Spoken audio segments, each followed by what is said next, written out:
नमस्कार विद्यार्थी मित्रांनो, तुम्हा सर्वांचे आजच्या या मराठी व्याकरणाच्या सत्रामध्ये खूप खूप स्वागत आहे. विद्यार्थी मित्रांनो, आज आपण मराठी व्याकरणामध्ये विरामचिन्हे हा भाग शिकणार आहोत. सर्वप्रथम मी तुम्हा सर्वांना सांगू इच्छिते की हा व्हिडिओ जर तुम्हाला आवडला असेल तर नक्की लाईक करा, शेअर करा आणि कमेंट करा. आणि अशाच प्रकारचे नवनवीन व्हिडिओ पाहण्यासाठी माझ्या यूट्यूब चॅनलला सबस्क्राईब करायला विसरू नका.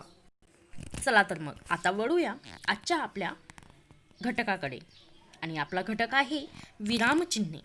विराम म्हणजे थांबणे.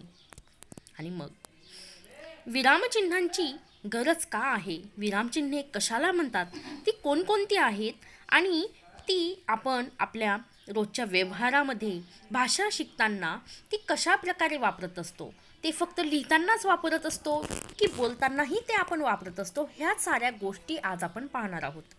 मग सर्वप्रथम आपण विरामचिन्हे म्हणजे काय आहे, त्याची गरज काय आहे, हे सर्वात आधी आपण जाणून घेऊया. तर विद्यार्थी मित्रांनो, विरामचिन्हे म्हणजे काय, तर भावार्थ व्यक्त करण्यासाठी ज्या वेगवेगळ्या खुणा वापरण्यात येतात त्यांना विरामचिन्हे असे म्हणतात. अर्थातच आपण बोलताना अनेक प्रकारची वाक्य बोलतो, म्हणजे आपल्या बोलण्यातून विविध भाव प्रकट होत असतात. त्यांना अनुसरून आपण बोलताना वाक्ये उद्गारतो. पण एक गोष्ट निश्चित की ही वाक्ये आपण एका पाठोपाठ एक भराभर म्हणत जात नाहीत, तर आवश्यक त्या ठिकाणी आपण थांबतो, विश्रांती घेतो.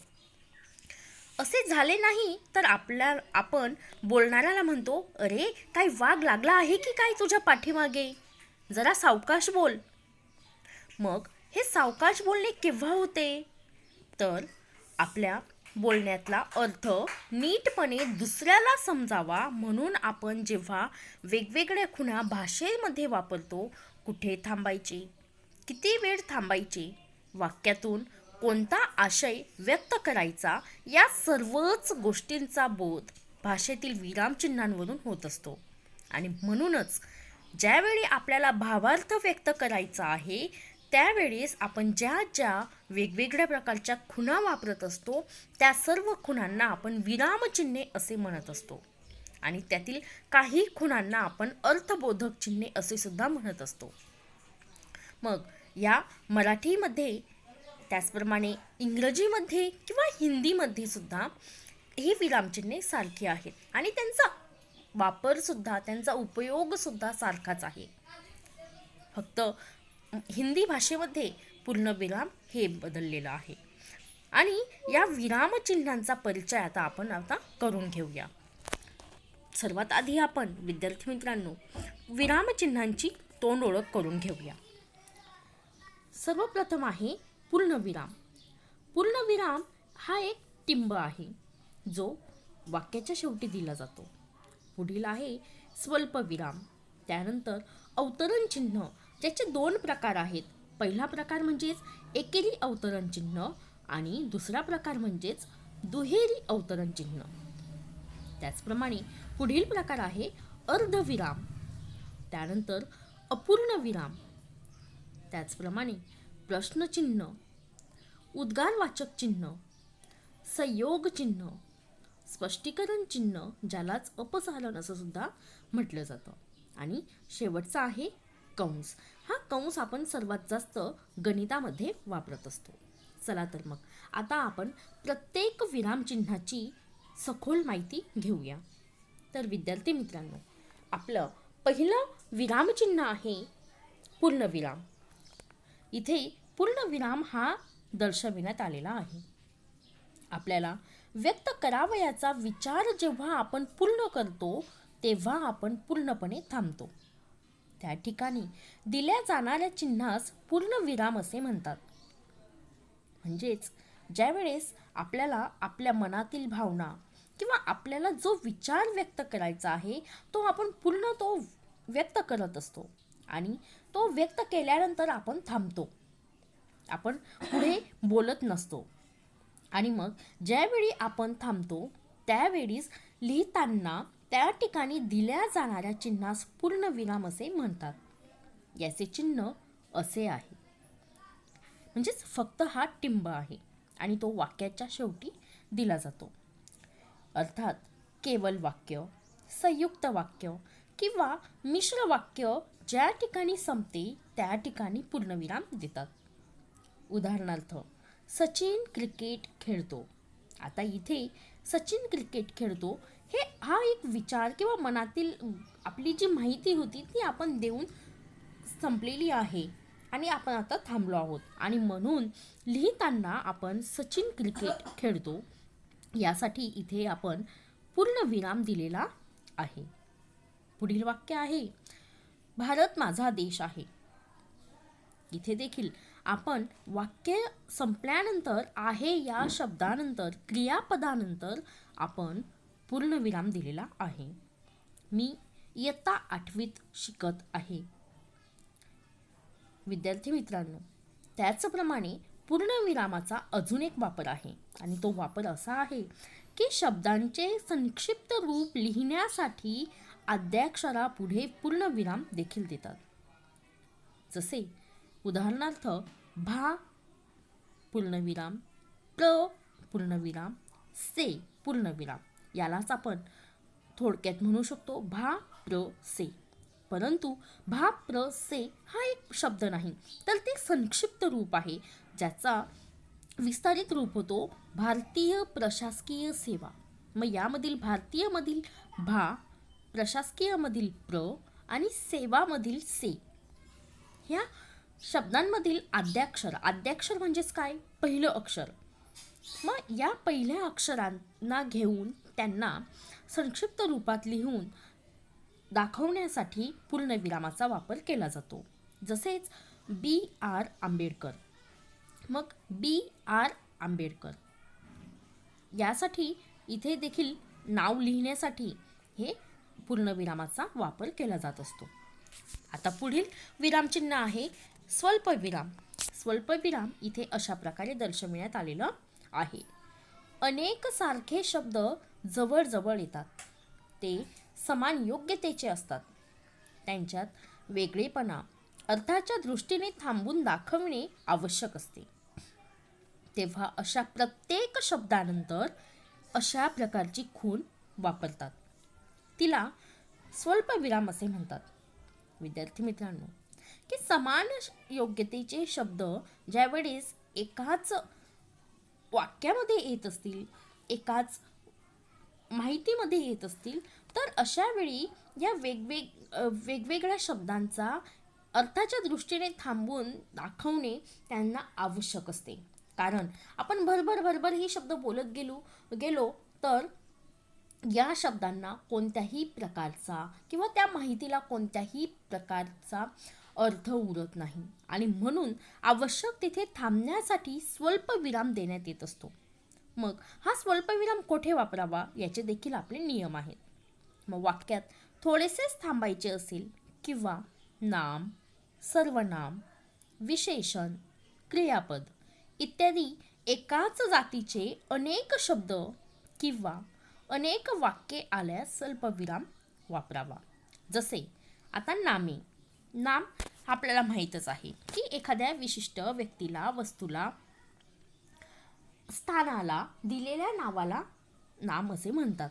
मग ज्याप्रमाणे इथे गुलाब, चमेली, चाफा, शेवंती ही नावे आहेत. आता ही नावे जर आपण पाहिली ती एकाच गटातली आहेत, म्हणजेच ती फुलांची नावे आहेत. आणि मग ह्या साऱ्या फुलांची नावे दर्शविण्यासाठी इथे ही नावे दिलेली आहेत. मग ही नावे वेगवेगळी आहेत आणि म्हणून हे आपल्याला फक्त स्वल्पविरामावरून हे कळत आहे. आपण या प्रत्येक नावानंतर इथे स्वल्पविराम दिलेला आहे. जर आपण स्वल्पविराम नाही दिला तर ते गुलाब, चमेली, चाफा, शेवंती ही एकाच फुलाचं नाव वाटेल आणि ती वेगवेगळी फुलं आहेत. म्हणून आपण इथे गुलाब, चमेली, चाफा, शेवंती यांमध्ये आपण स्वल्पविरामाचा वापर केलेला आहे. त्यानंतर सर्वनामे. नावाबद्दल येणाऱ्या शब्दाला आपण सर्वनाम असे म्हणत असतो. जसे मला, तुला, तिला, याला यांमध्ये देखील स्वल्पविराम देण्यात आलेले आहेत. पुढील प्रकार आहे विशेषणे, जसे हिरवा, पिवळा, जांभळा, तांबडा. ही सारी रंगांची नावे आहेत आणि ह्या एकच गटामधील आहे आणि म्हणून ही वेगवेगळी नावं दाखवण्यासाठी आपण इथे स्वल्पविराम दिलेला आहे. पुढील आहेत क्रियापदे. मग या क्रियापदांमध्ये खा, पी, जा, झोप यांमध्ये देखील या क्रिया दर्शवण्यासाठी इथे देखील आपण स्वल्पविराम दिलेला आहे. म्हणजे अशा प्रकारे वाक्यात थोडेसेच थांबायचं असेल किंवा नामे, सर्वनामे, विशेषणे, क्रियापदे हे एकाच जातीचे अनेक शब्द आल्यावर आपल्याला स्वल्पविरामाचा वापर करायचा आहे. त्याचप्रमाणे वाक्यांशामध्ये सुद्धा या स्वल्पविरामाचा वापर कसा करतात ते आपण पाहूया. गाणे म्हणत, आनंदाने नाचत, बागडत ऑनलाईन शिक्षण पूर्ण करूया. आता विद्यार्थी मित्रांनो, इथे या वाक्यांश एक वाक्य आहे आणि या वाक्यामध्ये अनेक वाक्ये एकत्रित केलेली आहेत आणि यांनाच आपण वाक्यांश असे म्हणत असतो, म्हणजेच वाक्याचा अंश. मग यामध्ये गाणे म्हणत, आनंदाने नाचत क्रिया बदलत आहे, बागडत ही देखील क्रिया बदलत आहे आणि या साऱ्या क्रिया एकाच वाक्यात आलेल्या आहेत आणि म्हणून ही वेगवेगळ्या क्रिया दर्शवण्यासाठी इथे स्वल्पविरामाचा वापर करण्यात आलेला आहे. त्याचप्रमाणे 2-3 वाक्ये जर एकत्र येत असतील तर त्यावेळी सुद्धा या स्वल्पविरामाचा वापर केला जात असतो. जसे मी तुझ्या घरी येईन मग मंडईत जाईन. यामध्ये 2 वाक्ये एकत्रित आणण्यासाठी स्वल्पविरामाचा वापर करण्यात आलेला आहे. पुढील उपयोग आहे संबोधन, म्हणजेच हाक मारणे दर्शविण्यासाठी स्वल्पविराम वापरावा. आता संबोधन म्हणजेच काय? हाक मारणे. जसे बाबा तुम्ही जेवण करता आहात का? मग इथे बाबा या शब्दानंतर आपण स्वल्पविराम द्यायला हवा. का? तर आपण कोणाला तरी हाक मारत आहोत, संबोधित करत आहोत, म्हणून बाबा नंतर स्वल्पविराम देण्यात आलेला आहे. तुम्ही जेवण करता आहात का? त्याचप्रमाणे अवतरण चिन्हाचा ज्यावेळेस आपल्याला वापर करायचा आहे त्यावेळेस देखील या स्वल्पविरामाचा वापर करायचा आहे. जसे ती म्हणाली, हे काय आहे? ती म्हणाली, हे काय? अशा प्रकारचे विविध वाक्ये बोलताना, लिहिताना आपल्याला स्वल्पविरामाचा वापर करायचा आहे. चला तर आता पाहूया एकेरी अवतरण चिन्ह. अवतरण चिन्हातील हा पहिला प्रकार आणि हे एकेरी अवतरण चिन्ह या प्रकारे देण्यात येत असते. विशिष्ट वाक्यात जर एखाद्या विशिष्ट शब्दाला महत्त्व द्यायचे असेल तर एकेरी अवतरण चिन्ह वापरतात. एकेरी अवतरण चिन्हाची खूण अशा प्रकारची आहे. हे वरती 2 स्वल्पविराम म्हणजेच एक उलटा आणि एक सीधा असा हे दोघंही प्रकारचे चिन्ह इथे वापरण्यात येत असतात. अतिशय सोपं असं चिन्ह आहे, आपल्याला काढायलाही हे सोपं जातं. आणि याचं उदाहरण आपण घेऊया. मूलध्वनींना वर्ण असे म्हणतात. आता या वाक्यामध्ये मूलध्वनींना वर्ण असे म्हणतात. मग हा वर्ण शब्द महत्त्वाचा आहे, तो विशिष्ट शब्द आहे आणि तो दर्शवण्यासाठी, तो समोरच्याला कळण्यासाठी ह्या वर्ण या शब्दाला आपण एकेरी अवतरण चिन्ह दिलेलं आहे. आता वळूया दुहेरी अवतरण चिन्हाकडे. दुहेरी अवतरण चिन्ह एकेरी अवतरण चिन्हाचंच हे रूप आहे, मात्र हे 2 प्रकारे आहे, 2 ते द्यावे लागतात, म्हणून त्याला दुहेरी अवतरण चिन्ह असे म्हटले जाते. एखाद्याचे बोलणे किंवा वाक्य महत्त्वाचे असेल तर त्या ठिकाणी दुहेरी अवतरण चिन्ह वापरतात आणि दुहेरी अवतरण चिन्हाची अशी खूण आहे आणि याचे उदाहरण आपण पाहूया. स्वामी विवेकानंद म्हणाले, उठा, जागे व्हा. आता यामध्ये विद्यार्थी मित्रांनो, स्वामी विवेकानंद यांचे तोंडचे वाक्य आपल्याला जसेच्या तसे दाखवायचे आहे, कारण ते महत्त्वाचे आहे आणि म्हणून आपण उठा, जागे व्हा हे वाक्य अवतरण चिन्हामध्ये दाखवलेलं आहे आणि ते अवतरण चिन्ह आहे दुहेरी अवतरण चिन्ह. त्याचप्रमाणे पुढील उदाहरण आहे, ती म्हणाली, हे काय? मग यामध्ये ती तिच्या तोंडचे हे शब्द जसेच्या तसे आपण समोर मांडले आहेत आणि म्हणून हे दर्शवण्यासाठी हे दुहेरी अवतरण चिन्ह वापरण्यात आलेलं आहे. तर विद्यार्थी मित्रांनो, आजचा हा व्हिडिओ तुम्हाला आवडत असेल तर पुन्हा एकदा लाईक करा, कमेंट करा, शेअर करा आणि असेच नवनवीन व्हिडिओ पाहण्यासाठी माझ्या यूट्यूब चॅनलला सबस्क्राईब करा आणि सर्वात आधी माझ्या नवीन व्हिडिओची नोटिफिकेशन मिळण्यासाठी सबस्क्राईब बॉक्सच्या समोर दिलेल्या बेल आयकॉनला क्लिक करायला विसरू नका. पुढील विरामचिन्ह आहे अर्धविराम आणि याचे जे चिन्ह आहे ते असे आहे. स्वल्प विरामापेक्षा थोडे जास्त थांबवायचे असेल तर अर्धविराम वापरतात. यासाठी हे चिन्ह वापरतात. उदाहरणार्थ, हेमंत खूप पळाला पण त्याला गाडी सापडली नाही. तर विद्यार्थी मित्रांनो, स्वल्प विरामापेक्षा थोडे जास्त थांबायचे असेल तर मग प्रत्येक विराम म्हणजे थांबणे आणि मग प्रत्येक विरामचिन्हासाठी किती वेळ थांबावे हे सुद्धा महत्त्वाचं आहे. मग त्याचप्रमाणे अर्धविराम म्हणजेच काय की स्वल्प विरामापेक्षा थोडे जास्त थांबायचे असेल तर म्हणजेच हेमंत खूप पळाला पण त्याला गाडी सापडली नाही. यामध्ये हे दोन वाक्य एकत्रित आलेले आहेत आणि यामध्ये आपल्याला इथे पुढील गोष्ट जी पहिल्या वाक्यावर अवलंबून आहे ती पुढील गोष्ट दाखवण्यासाठी आपल्याला अर्धविरामाचा वापर करावाच लागतो. जसे आकाश गडगडू लागले, पाऊस आला, तेव्हा तो मात्र चिंतेत होता. या वाक्यामध्ये देखील आपण जर पाहिले तर पुढील वाक्य अत्यंत महत्त्वाचे आहे आणि म्हणून हे अर्धविराम वापरण्यात आलेलं आहे. आता पुढील विरामचिन्ह आहे अपूर्ण विराम आणि त्याची खूण अशी आहे. मुख्य वाक्य अपूर्ण ठेवून उर्वरित माहिती वाक्याच्या शेवटी द्यावयाची असेल तर अपूर्ण विराम देतात आणि यासाठी हे चिन्ह वापरतात. विद्यार्थी मित्रांनो, आपण स्वल्प विराम पाहिलं, अर्धविराम पाहिलं आणि आता आहे अपूर्ण विराम. म्हणजेच काय की अपूर्ण म्हणजेच काय, जे पूर्ण नाही असे ते. म्हणजेच एखादं मुख्य वाक्य असेल तर ते अपूर्ण ठेवायचं आणि त्यामधील जी काही महत्त्वाची माहिती असेल ती वाक्याच्या शेवटी द्यावी. असं करण्यासाठी आपल्याला हे अपूर्ण विरामाचा वापर केला जात असतो. उदाहरणार्थ, पुढील क्रमांकाचे विद्यार्थी उभे राहा.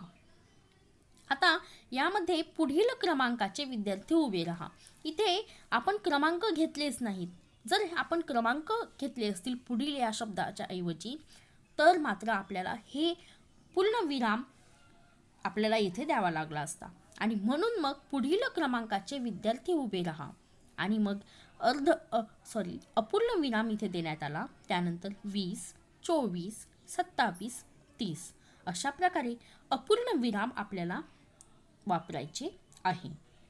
चला तर आता वळूया पुढील विरामचिन्हाकडे आणि पुढील विरामचिन्ह आहे प्रश्नचिन्ह, ज्याची खूण अशी आहे.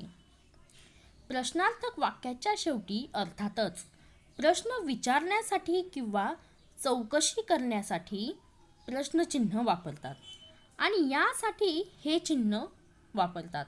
उदाहरणार्थ, तू कुठे गेला होतास? तुझे नाव काय आहे? तुमचे मास्क कुठे आहे? मग ज्या वेळेस आपण एखाद्या वाक्यातून प्रश्न विचारत असतो किंवा एखाद्याची चौकशी करत असतो त्यावेळेस प्रश्नचिन्ह वापरायचे असते.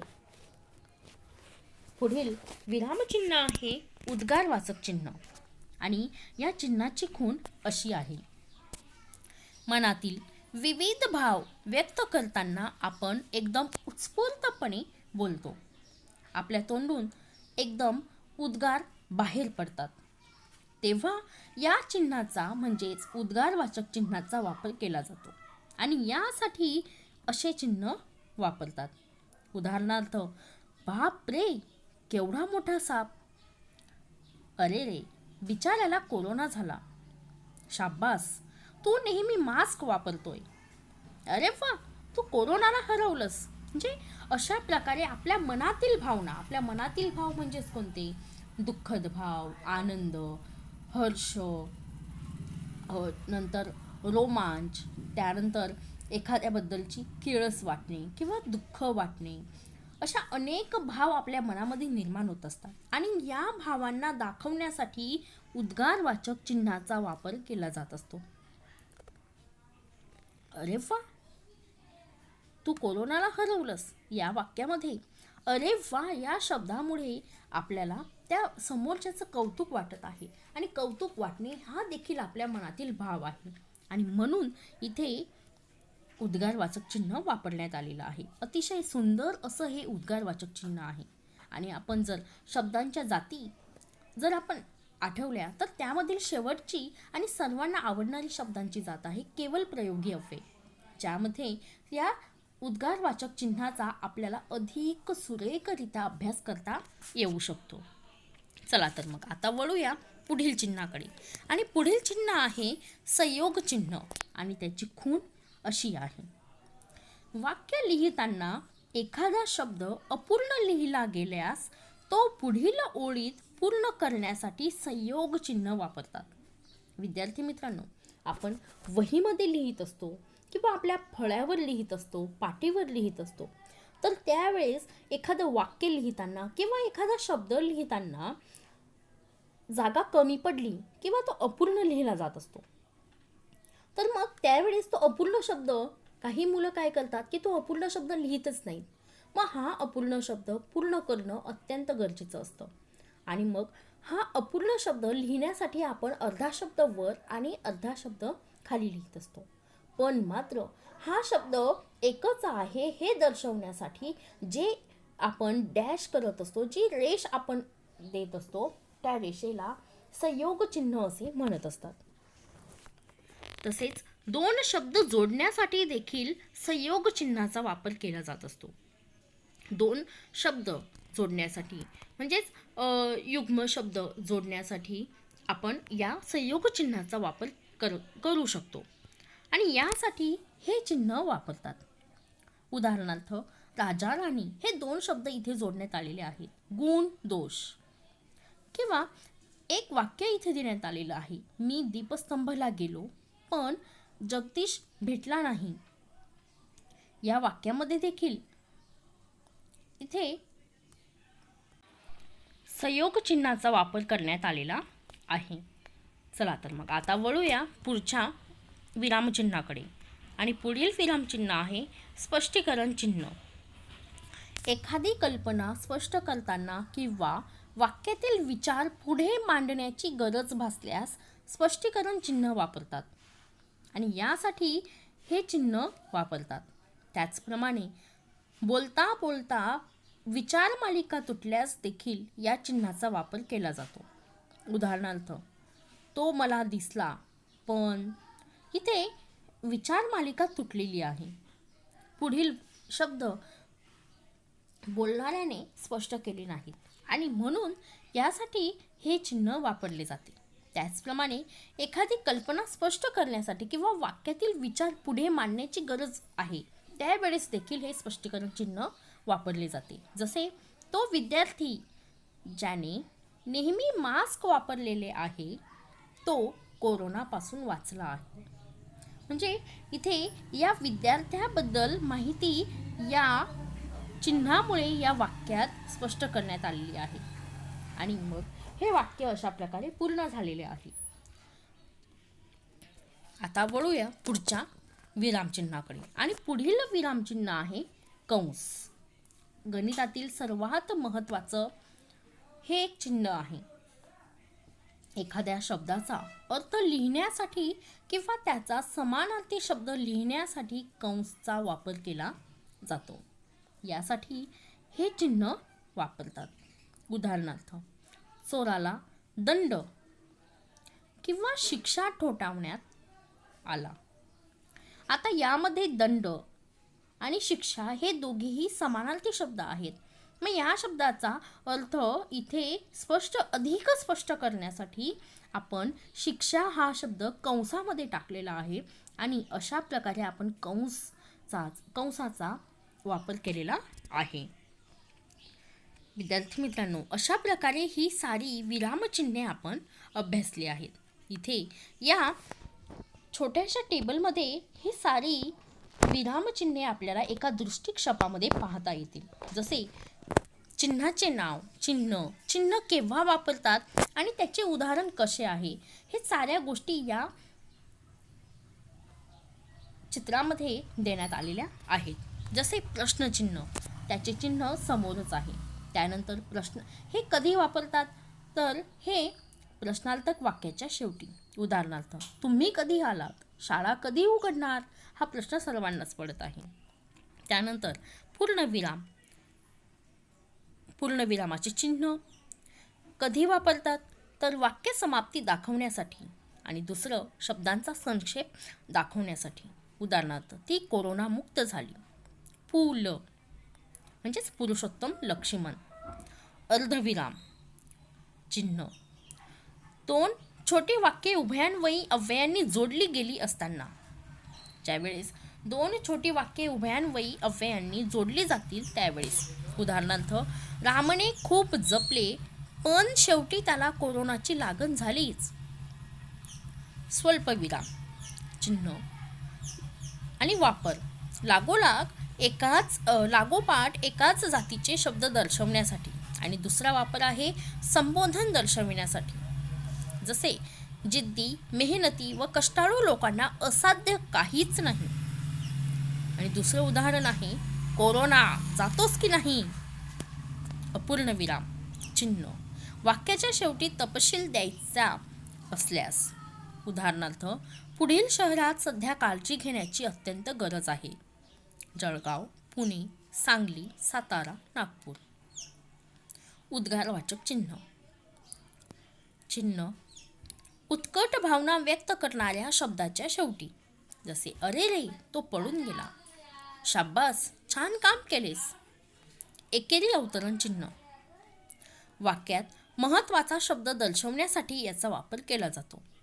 जसे कोरोना व्हायरसमुळे झालेल्या रोगाला कोविड-19 असे म्हणतात. तर यामध्ये कोविड-19 हा शब्द आपण एकेरी अवतरण चिन्हात घेतलेला आहे. दुहेरी अवतरण चिन्ह कधी वापरतात, तर बोलणाऱ्या व्यक्तीच्या तोंडचे वाक्य जसेच्या तसे दर्शवण्यासाठी.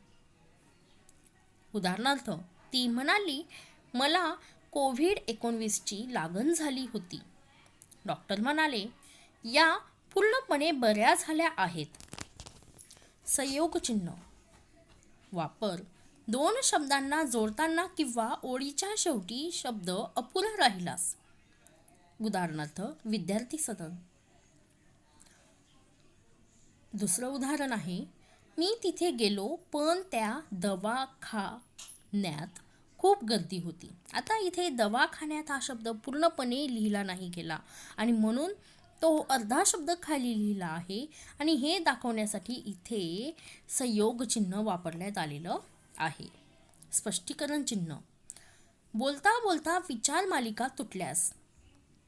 त्याचप्रमाणे एखाद्या विशिष्ट गोष्टीचे लगेच स्पष्टीकरण द्यायचे असल्यास याचा वापर केला जातो. उदाहरणार्थ, डॉक्टर लोकांनी खूप प्रयत्न केले पण.